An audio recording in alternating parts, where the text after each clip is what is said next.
Betesda y el Sanedrín. Amigo y amiga que me escuchas, hoy vamos a abordar unos cuantos párrafos del capítulo 21 de este libro precioso, El deseado de todas las gentes, y vamos a ver otra escena en la cual Jesús transformó maravillosamente la vida de otra persona. Dice la Santa Escritura: y hay en Jerusalén a la puerta del ganado un estanque, que en hebreo es llamado Betesda, el cual tiene 5 portales. En estos yacía multitud de enfermos, ciegos, cojos, secos, que estaban esperando el movimiento del agua. Esto está en Juan capítulo 5. En ciertos momentos se agitaban las aguas de este estanque, y se creía popularmente que ello se debía a un poder sobrenatural, y que el primero que en ellas entrara, después que fuesen agitadas, sanaba de cualquier enfermedad que tuviera. Centenares de enfermos visitaban el lugar, pero era tan grande la muchedumbre cuando el agua se agitaba, que se precipitaban y pisoteaban a los más débiles. Muchos no podían ni acercarse al estanque. Otros, habiendo logrado alcanzarlo, morían en la orilla. Se habían levantado refugios en derredor del lugar, a fin de que los enfermos estuvieran protegidos del calor del día y del frío de la noche. Algunos pernoctaban en esos pórticos, arrastrándose a la orilla del estanque día tras día, con una vana esperanza de alivio. Jesús estaba otra vez en Jerusalén, andando solo. En aparente meditación y oración, llegó al estanque. Vio a los pobres dolientes esperando lo que suponían ser su única oportunidad de sanar. Anhelaba ejercer su poder curativo y devolver la salud a todos los que sufrían. Pero era sábado. Multitudes iban al templo para adorar, y él sabía que un acto de curación como este excitaría de tal manera el prejuicio de los judíos que abreviaría su obra. Pero el Salvador vio un caso de miseria suprema. Era el de un hombre que había estado imposibilitado durante 38 años. Su enfermedad era en gran parte resultado de su propio pecado y considerada como juicio de Dios. Solo y sin amigos, sintiéndose privado de la misericordia de Dios, el enfermo había sufrido largos años. Cuando se esperaba que las aguas iban a ser revueltas, los que se compadecían de su incapacidad lo llevaban a los pórticos. Pero en el momento favorable no tenía nadie para ayudarle a entrar. Había visto agitarse el agua, pero nunca había podido llegar más cerca que la orilla del estanque. Otros más fuertes que él se sumergían antes. No podía contender con éxito con la muchedumbre egoísta y arrolladora. Sus esfuerzos perseverantes hacían su único objeto, y su ansiedad y continua desilusión estaban agotando rápidamente el resto de su fuerza. Creo que aquí podemos hacer un alto y hacer unas cuantas aclaraciones. Fíjate que en primer lugar, en aquella época no había un sistema de salud como tal. No había un instituto guatemalteco de seguridad social, una caja costarricense de seguridad. No había nada. No había ministerio de salud, nada. Entonces los pobres enfermos tenían que andar buscando, como no tenían recursos para pagar un médico, tenían que andar buscando algún tipo de ayuda de personas que manejaban brebajes, hierbas o algún tipo de situaciones como esta, por ejemplo, en el estanque de Betesda, donde había una tradición, una creencia popular, que un ángel descendía, movía las aguas y que de esta manera el primero que se metía era sanado. Era solamente una creencia popular. La gente había llegado allí por montones, fíjate como dice aquí el pasaje, la gente hasta se quedaba a dormir allí. Algunos dormían allí, otros se protegían del sol y bueno, pasaban en una eterna espera, solo para después ver sus sueños frustrados. Y esta parte última que leí tiene que ver con la gran desilusión. Tantos años había pasado este hombre paralizado. Dice acá que él era responsable en gran medida por su enfermedad. Gran parte de ello es porque él había estado llevando una vida de pecado y bueno, ahora estaba padeciendo las consecuencias naturales. No se trataba de ninguna maldición divina ni cosa por el estilo. Simplemente eran las consecuencias de sus propias decisiones. Y todo esto era un panorama desolador. Jesús quería hacer una gran curación allí, una gran sanidad, pero las mismas reglamentaciones que los judíos se habían inventado. El sábado como día de reposo estaba bien, porque es mandamiento divino. Lo que no estaba bien eran las reglas que se habían inventado los judíos, los dirigentes judíos, los rabinos, y prohibían hacer sanidades en sábado. Por eso Jesús dijo, aquí se va a armar un tumulto, si yo me pongo a hacer sanidad, esta gente me va a agarrar, me va a linchar y todavía no es mi hora. Todavía tengo mucho que hacer, entonces voy a actuar con sabiduría, hay mucho que recorrer, entonces no puedo hacer esa obra de sanarlos a todos. Pero se fijó en un caso en particular. Es el caso de este hombre que llevaba tantos años, casi 4 décadas, estar sufriendo. ¿Cuánto tiempo llevas tú sufriendo, mi hermano, hermana? ¿4 décadas? ¿38 años? ¿Cuánto tiempo llevas tú con esa enfermedad? ¿20, 25, 15? ¿Cuánto llevas tú? ¿Los médicos te han desahuciado? ¿Será que no cuentas con los recursos para lograrte hacer los exámenes de laboratorio, para una operación carísima? Yo te digo en el nombre del Señor Jesús que Él tiene poder para sanarte si Él quiere. Porque te das cuenta que los otros no fueron sanados, este sí. El Señor sabrá qué casos sana en el instante y qué casos no. Habrá casos que el Señor dirá todavía es tiempo que esta persona continúe con un tiempo más de prueba. Así que cuando el Señor dice todavía no significa que no te ame, no significa que ya no te escucha. Porque hay muchos hermanos que dicen así, no, pastor, ore usted por mí porque a mí Dios no me oye. Yo le dije a la hermandad y a la iglesia que mejor oren ellos por mí porque Dios a mí no me escucha. No, mi querido hermano, no digas eso, mi hermana, no digas eso. El Señor te ama, siempre te amará. No te acerques como aquel noble judío que creería en el Señor solamente si le respondía con un sí. No le pongamos condiciones al Señor. En el Señor hay que creer aunque no veamos respuesta positiva en el instante. Ese es el mero centro y esencia de la fe. Creer aunque no se vea nada en el instante.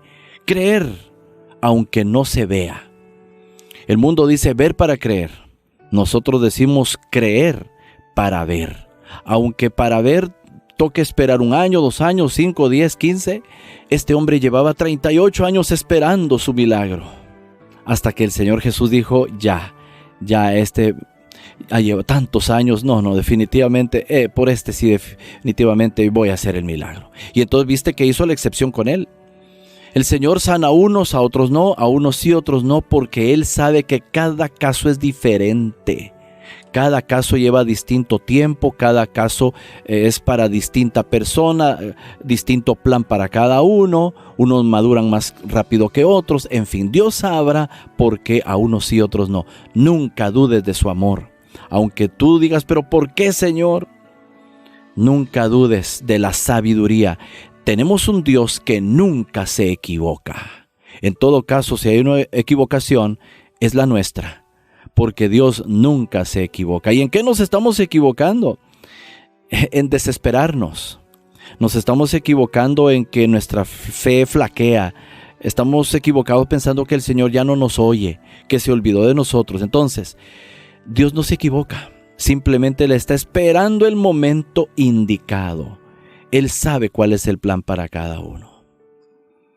Continúa el texto diciendo que el enfermo estaba acostado en su estera, es decir, en su camilla, y levantaba ocasionalmente la cabeza para mirar el estanque, cuando un rostro tierno y compasivo se inclinó sobre él, y atrajeron su atención las palabras: ¿quieres ser sano? La esperanza renació en su corazón. Sintió de algún modo que iba a recibir ayuda.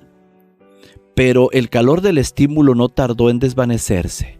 Se acordó de cuántas veces había tratado de alcanzar el estanque y ahora tenía pocas perspectivas de vivir hasta que fuese nuevamente agitado. Volvió la cabeza cansado, diciendo: Señor, no tengo hombre que me meta en el estanque cuando el agua fuere revuelta, porque entre tanto que yo vengo, otro antes que mí ha descendido. Jesús no pide a este enfermo que ejerza fe en él. Dice simplemente: levántate, toma tu lecho y anda. Pero la fe del hombre se aferra a esta palabra. En cada nervio y músculo pulsa una nueva vida y se transmite a sus miembros inválidos una actividad sanadora. Sin la menor duda, dedica su voluntad a obedecer a la orden de Cristo y todos sus músculos le responden de inmediato. De un salto se pone de pie y encuentra que es un hombre activo. Está de pie, lo que nunca había logrado en 38 años. Jesús no le había dado seguridad alguna de ayuda divina. El hombre podría haberse detenido a dudar y haber perdido su única oportunidad de sanidad. Pero creyó, escucha bien este verbo, pero creyó las palabras de Cristo y al obrar de acuerdo con ella, recibió fuerza. Por la misma fe podemos recibir curación espiritual. El pecado nos separó de la vida de Dios. Nuestra alma está paralizada como aquel hombre. Por nosotros mismos somos tan incapaces de vivir una vida santa como aquel lisiado lo era de caminar. Son muchos los que comprenden su impotencia y anhelan esa vida espiritual que los pondría en armonía con Dios. Luchan en vano para obtenerla. En su desesperación claman: miserable hombre de mí, ¿quién me librará del cuerpo de esta muerte?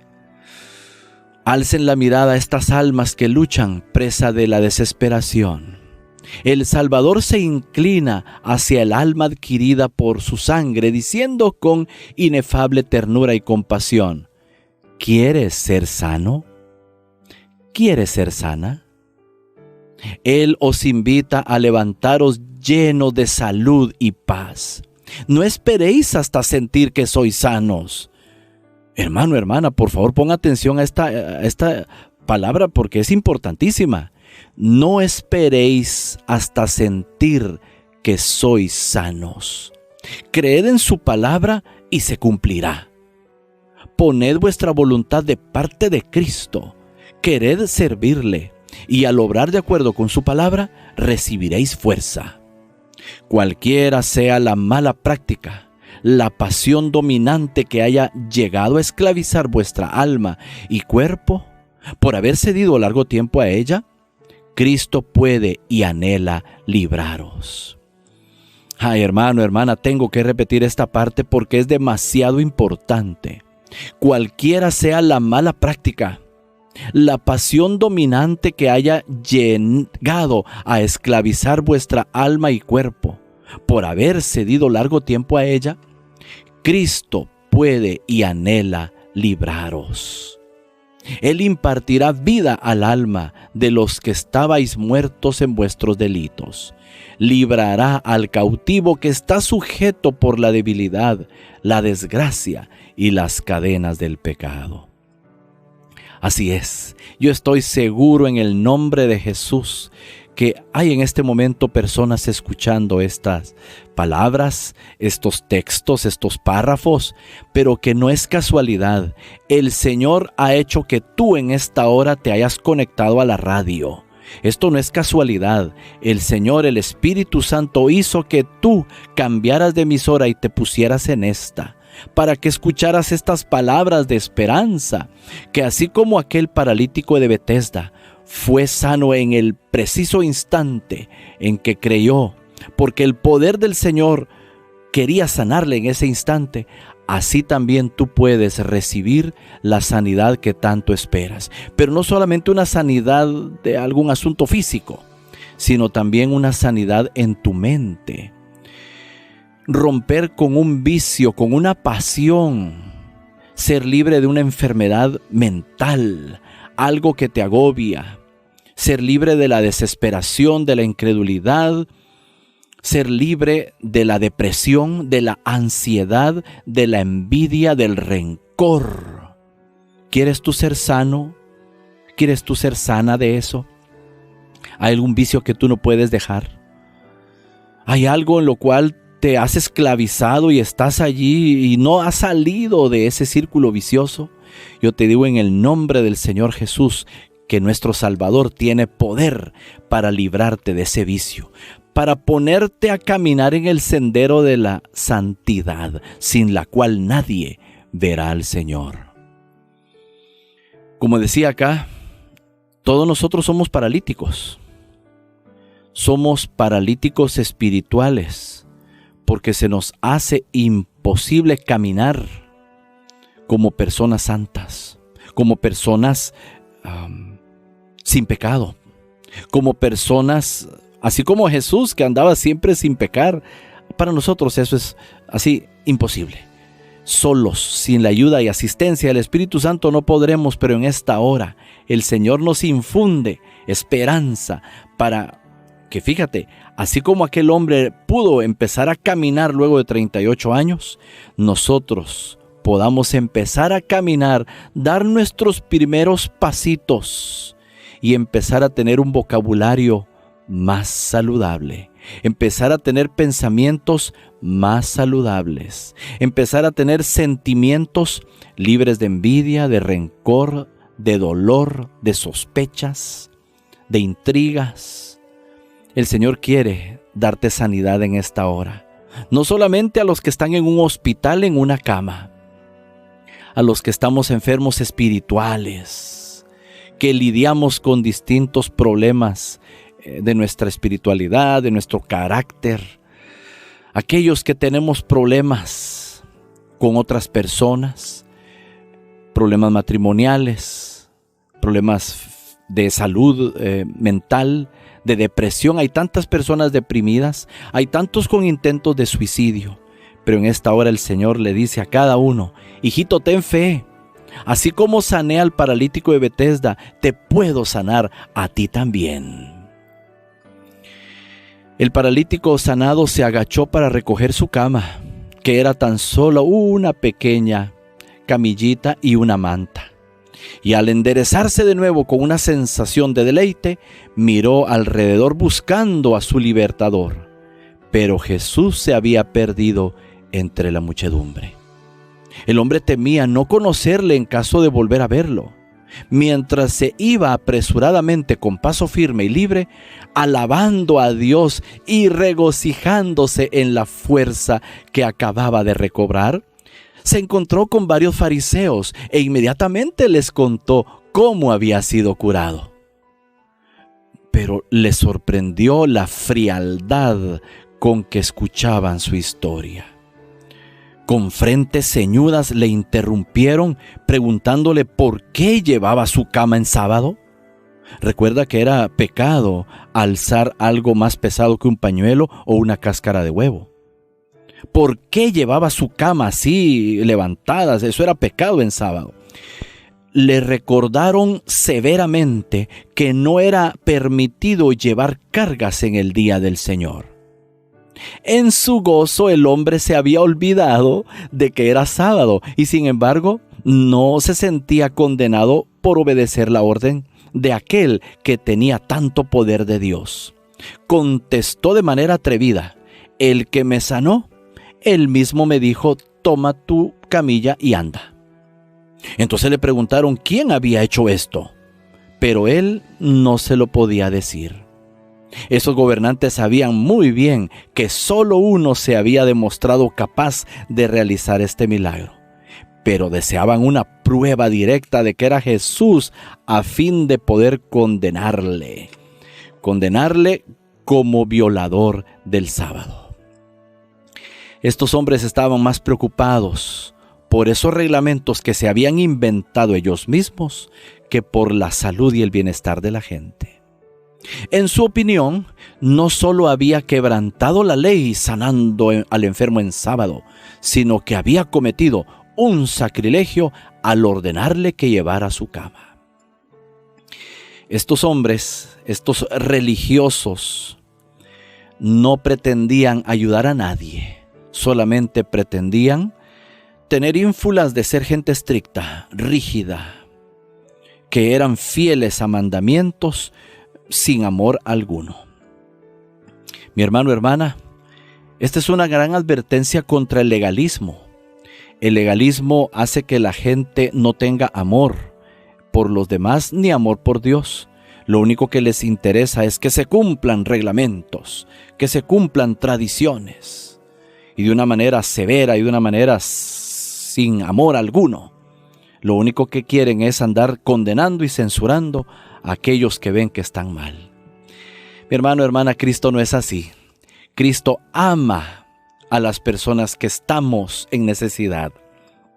Él quiere enseñarnos a amar a Dios sobre todas las cosas. Quiere enseñarnos a amar a los demás como a nosotros mismos. ¿Tuvo poder Jesús para sanar a aquel hombre? Sí. ¿Lo hizo por encima de lo que opinaran los demás? Lo hizo una vez más. Porque Jesús ama sanar a los pecadores como nosotros, que estamos sedientos de amor y sanidad. Mi hermano, hermana, allí continúa el capítulo. No tengo más tiempo para continuar, pero tú sí en algún momento vas a apartar tiempo para ver cómo continúa, cómo finaliza el capítulo 21 del Deseo de todas las gentes. Espero que lo que seleccionamos hoy haya sido de gran bendición para ti. Que el Señor te bendiga.